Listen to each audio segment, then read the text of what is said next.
Mental health professionals of Reddit. What is the saddest case of, wow, this person is really screwed up because of how they were treated during their childhood you have ever come across? Hey everyone, before we get into this video, I just want to give a content advisory as a lot of stories in this video involve the abuse of children. If you don't wish to hear about this sort of thing for any reason, this is your warning to keep yourself safe. Thank you, and on with the video. I worked at a psychiatric hospital for guys who had successfully argued not guilty for reasons of insanity pleas. One guy had murdered his neighbor after they had some kind of normal neighborly dispute. He told me in detail how he grew up on a farm, and his dad would murder one of his dogs in front of him every time he acted out as a child. As far as punishments for misbehavior, that's pretty bad. Even on like the simplest level, I feel like I can understand how that would lead to a person thinking that murder is a reasonable response to any sort of disagreement or outburst, because that's how it was presented. The loss of life was simply a punishment. Story 2. I had a client from a court program who said her dad used to inject her with the drugs, and as a little kid, used to offer her to his friends. This was all while she was in single-digit ages. She spent her life using various substances and offering herself as well. So now that she's trying to get clean, she struggled even more with managing the emotions of her trauma. I worked as a counselor in that program for a year and heard many similar stories.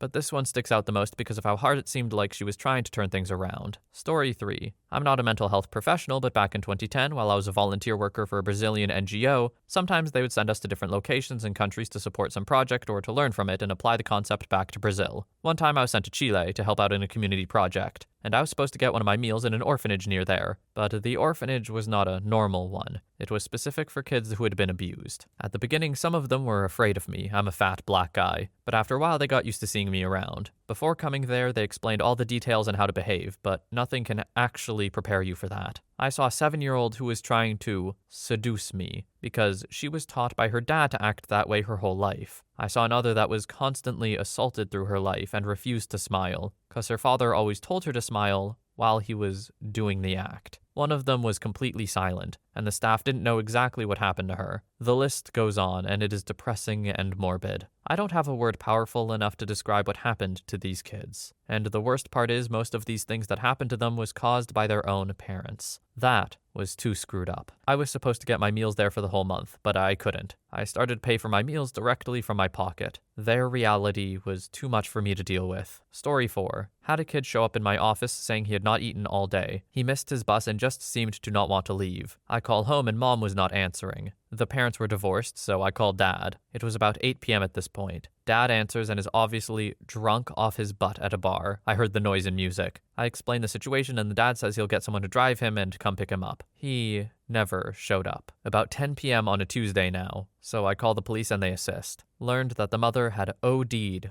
and was found dead in her house. The father never showed up, and I was told he never tried to be a part of the kid's life. This kid had some terrible facial disfiguration from birth due to the mother using drugs and drinking during pregnancy. I have no idea how the kid was never removed from custody. I spent a lot of time with him because he didn't like people looking at him throughout the school day. I didn't give a crap about his grades. I just wanted him to enjoy something in life. We would watch old WWF clips because he loved wrestling. He's dead now. He took his own life. I switched careers after I heard that. It messed me up. I tried to help. OP, I can say without a doubt from what I'm hearing here, you tried in the best way you knew how, and it's extremely possible that there was nothing you could do. I hope OP doesn't beat themselves up about it too much, because this was kind of a no-win situation, and that sucks. But OP did their best, and I hope gave the child some love and happiness that they couldn't find otherwise. In fact, no, I'm certain that OP did. Story 5. Psychiatrist here, first year, just graduated med school. Saw a case on the inpatient adolescent unit of a 14-year-old boy with suspected DMDD, disruptive mood dysregulation disorder. He was admitted after blowing out of his most recent foster placement. In a fit of rage, he broke TVs, tables, walls. He attacked the police officers called to the house, biting and scratching at them. He sounded like an overall piece of crap, bratty kid. Come to learn he was born with NAS, neonatal abstinence syndrome, to a mother abusing IV and inhaled H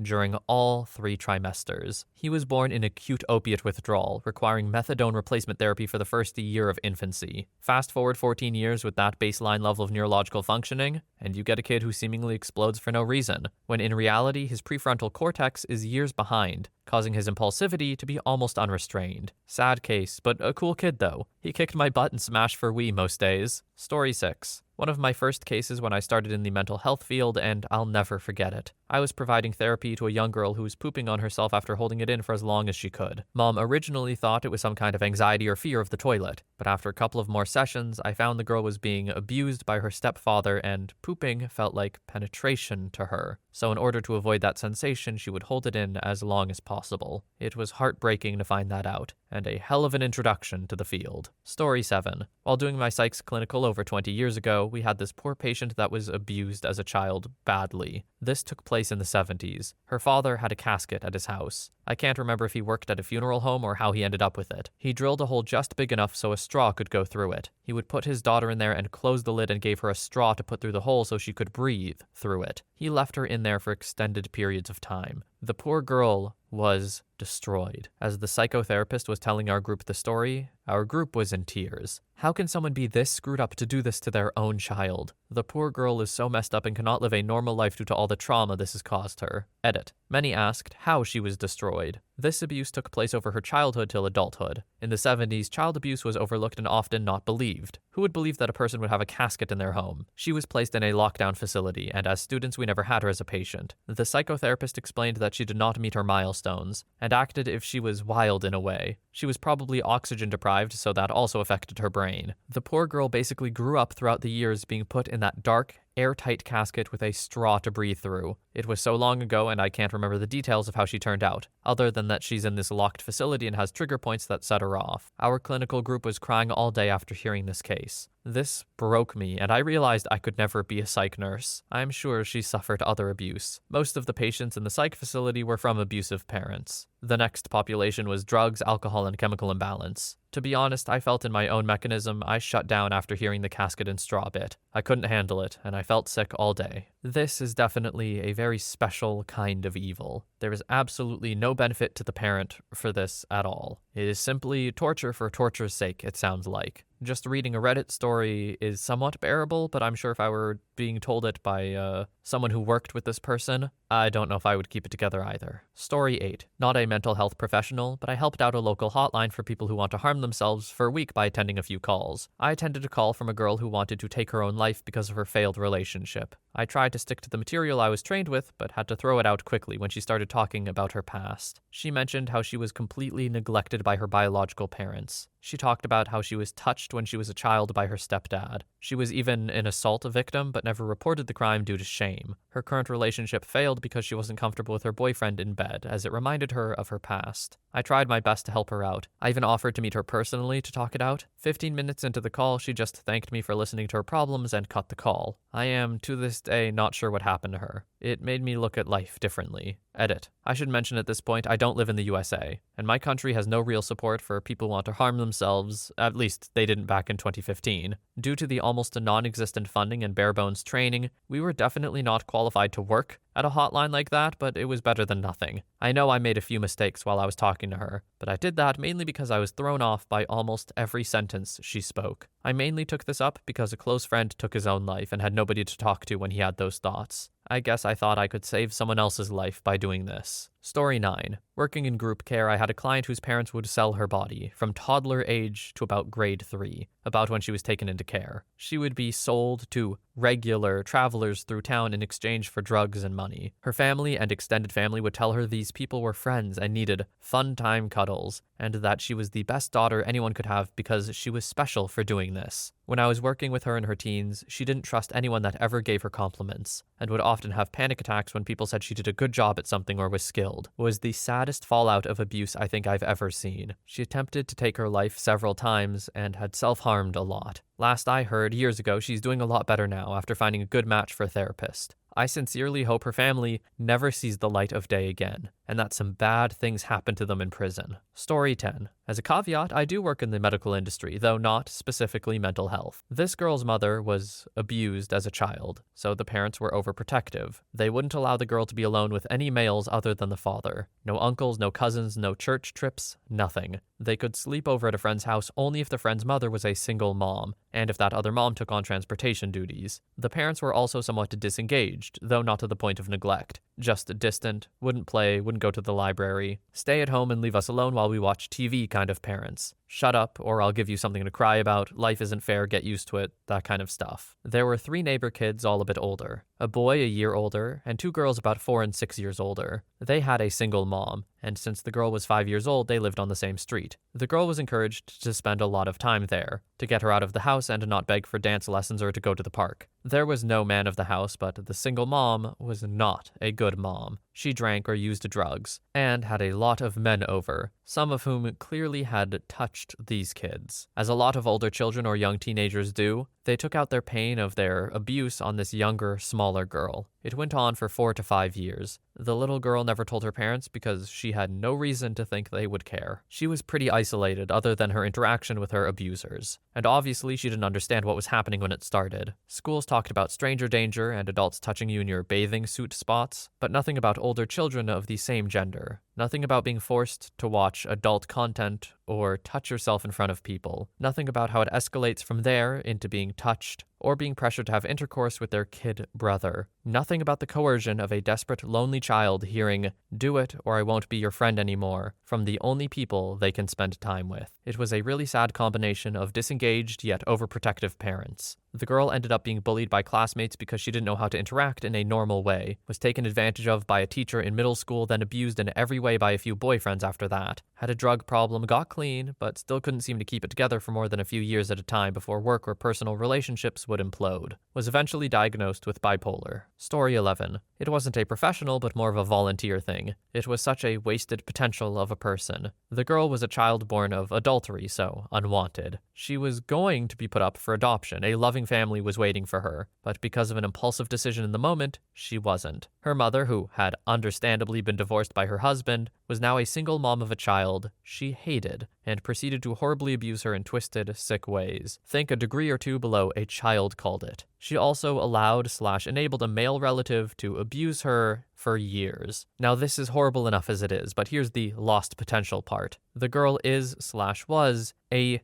genius. She skipped, I believe, 4 grades in school, which also did damage her social development. And this was a time and place skipping grades was more commonplace. But due to all the horrible abuse, she suffered severe eating disorders and self-harm, and as a result, very serious physical health issues. She was also a very kind, loving person who wanted to go into the medical field, but ultimately was unable to. She seems to be managing okay now, but I just think of the great loss she suffered, and what sort of better life she could have had if she was just adopted, and what she could have achieved for herself and humanity with a mind and heart like that. Story 12. Looked after a 14-year-old. She was in the hospital for her 15th birthday. Multiple attempts at her own life. I'm talking 20 plus. On her birthday, she wanted to call her mum. I let her, but had to listen in, standard procedure. Her mum didn't say happy birthday, but asked what she wanted, telling her she would buy her anything she wanted. Daughter said she just wanted to see her. Mum said she couldn't do that, but she would send presents. This girl was the daughter of 2 successful, very wealthy lawyers. All she wanted was to see/spend time with them, but they thought they could just throw money at her until she was better. Money truly can't buy happiness. It's been a few years now, and I wouldn't be surprised if she's had a completed attempt by now. Parents like this just shouldn't have children. Now, hear me out. I'm not saying that these parents don't deserve children, kind of. I'm more so saying that they just should never have made the decision to have a child. Like, this was a huge, huge screw up on their part. Their lifestyle is clearly completely incompatible with giving a child the love and care they need. And as such, stuff like this happens. And clearly the parents don't understand it, and that is incredibly tragic. Imagine, all it would take to improve this child's life drastically would just be for a parent to be like, yeah, I'll take some time off work. I'll come see you. I'll take fewer hours. And to just say, I don't know, happy birthday or I love you, because it sounds like they didn't. Ironically, all the money and success in your career does not prepare you for a child at all. It's a completely different beast that you need to be ready for, and these people are not. Story 13. I am a therapist, community mental health, in one of the poorest cities in my state. Specifics aren't allowed, but the biggest issue I see are parents not realizing that having children means much sacrifice. Lots of parents I work with view their children as friends. These parents continue their social lifestyle without understanding the impact on their child. I personally have 3 kids. My fun ended years ago. My focus is now on the humans I had a part of bringing into this world and the responsibility that comes with it. And yes, I have a great time with my kids. It's now a part of my job to get other parents to see their role as teachers and not partying it up every night. Story 14. I work with people with developmental disabilities. One dude was literally chained to a bed and his body was sold as a child. He is totally mild-mannered, sweet and chill, but if he feels nervous or threatened, he hulks out. His group home had a vending machine in the basement, so the staff took him down there to get him a special snack they didn't have in the kitchen.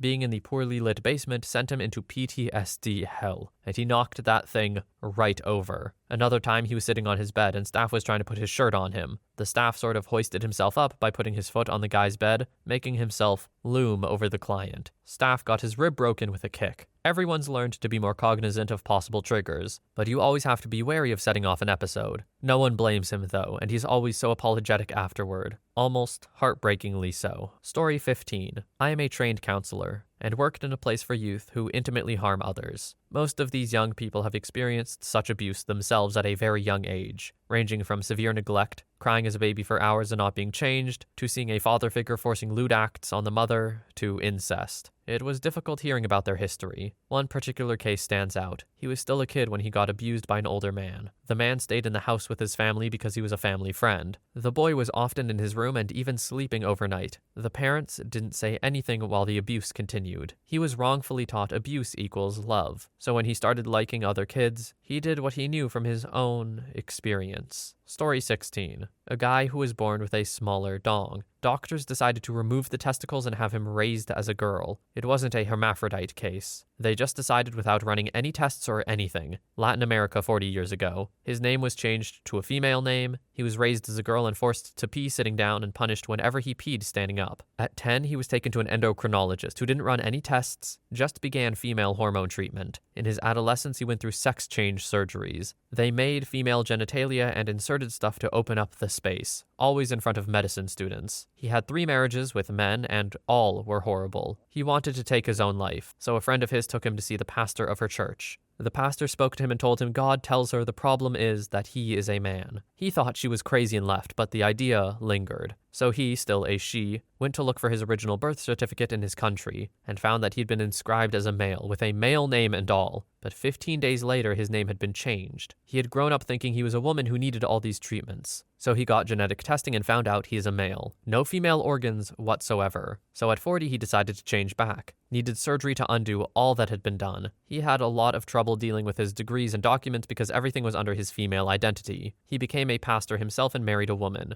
I didn't treat him. It was a forensic psychology evaluation. I feel like this is a socially/politically dangerous one, but I still wanted to cover it because it's a really interesting story, obviously, and all I ask is for people to be kind and respectful and loving in the comments. I foresee some less than tasteful things being said about this, and I would prefer to not see that in our comments section. Thank you. Story 17. Not a mental health professional, but the worst story I heard in one of my meetings was from a kindly old man named John, not his real name, obviously. He was born the product of an affair, and was told until he was 4 or 5 that his father was in the Navy. He saw through this when his younger sibling was born, but there was no man in the house. His mother was an alcoholic, and he remembers having to go bar hopping to look for her. The priest in his neighborhood would take him and a handful of other boys to baseball games or out to dinner as often as they could. Finally, when he was a young teenager, his mom got so bad she was sent to a psychiatric hospital, a common thing back then for substance abusers. He was sent to live with a foster family in a more rural part of our state. His new stepmother assaulted both him and his older brother, everything up to and including full intercourse. By this time it was 1968, and his older brother had joined the army, stating he would rather fight and die in Vietnam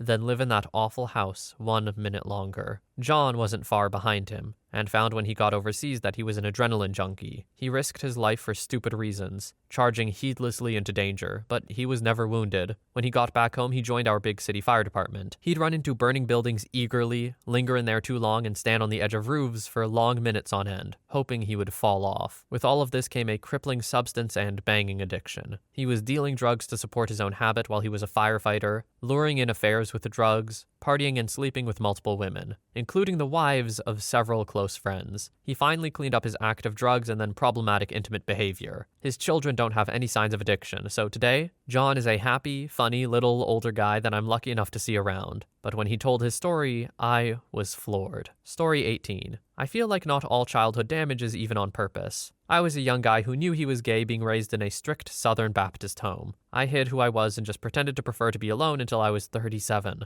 I finally came out and it felt like the damage is already done and was too extensive to come back from. My folks never meant to hurt me. They thought they were raising me in the best way, but in reality it was an environment that taught me to hate myself and loathe who I was. It taught me to not value being alive and to never be able to envision myself being happy. The fear of people finding out and disowning me, the fear of rejection or judgment, these things led to habits of self-hate and self-image issues, and fear of rejection and etc. It's crippling, and even in working with a therapist, I feel like I make no progress. It feels like it's buried in me so deeply that I can never improve. I finally told everyone I was gay because the fear of being alone terrified me, and yet I've never been more sure that it will likely be my fate anyway. Story 19. Not a mental health professional, but my former sister-in-law has exhibited some things that even a Psych 101 student would correctly diagnose. Her childhood consisted of her drunken military father never being home, and her drunken mom straight up abandoning the 3 kids to go cheat on her husband multiple times. They had an extremely nasty divorce. Her older sister had to raise her when her dad wasn't home. She's always had low self-esteem, and quickly falls to using vices like weed, alcohol, and cigarettes to deal with her feelings. She got knocked up by my brother during a one-night stand that turned into marriage and 2 kids. 5 years in, and she can't take the stable life anymore. And my brother was working hard to have a stable life. She stopped coming home from work one random week, and after a few weeks of being away, told my brother she was leaving him. He wanted to work things out for the kids, but then it came out she was cheating on him, so he said good riddance. She then tried to get back with him multiple times, but only because she was broke. He said no every time without hesitation. They have joint custody of the kids, but she frequently shows disinterest in keeping them when it's not her time to keep them. During all of this, her older sister basically did the same thing, ran away from her family and cheated on her husband. Their brother is a stoner in his 30s who can't hold down a steady job. She started smoking cigarettes again to deal with all the stress in her life. The entire family is screwed up, and it's pretty obvious that they emulated what they grew up with, unstable parents that ran around cheating and ignored their kids. My fear is that my brother's kids will repeat the same mistakes when they're older. OP, I hope that your last fear is unfounded, because it sounds like your brother is trying the hardest he can to make life for these kids very good. It sounds like he wants to give them the best life possible, and for their sake, I hope he does. Story 20. I was punched in the face by a man who was beaten as a child. His dad would make him and his mom crawl on all fours in the backyard like dogs and beat them. His dad would force him to watch his dad perform intimate acts on his mother. He and his mom would have to put their head in between their legs on car rides into town because his father didn't want to be seen with them. He was constantly trying to escape the group home he lived in because the trauma would replay in his head. I've never felt so much love towards someone who was abusive, but he really had a heart of gold when he wasn't in PTSD mode. When he punched me in the face, it was like he was seeing a different face on me. He did it and then just stared at me as if he didn't know what he had done just before. Story 21. I've worked in children's mental health for a few years now, and when it comes to aggressive kids, I would say 90% of the time it's because of the parents. I've quickly gained empathy because when a kid is hitting, kicking, or biting, you know it's because of trauma they've gotten over the years from parents. I would say the roughest is the kids who have been trafficked. I've worked with more than one little girl under the age of 9 who has spent most of their life trafficked, some starting at age 2, and when they're scared or need something, they resort to inappropriate behaviors, saying inappropriate things, touching inappropriate places, etc. And when that doesn't work, they would resort to violence. It sucks knowing they're screwed up like that because their parent traded them every time they wanted to get high. The real kicker is no matter what screwed up thing the parent did, the kid still loved their parents. Bless kids and their ability to love, because holy crap, man, that's impressive. Story 22. Firstly, almost all mentally ill people have some sort of past trauma, some worse than others.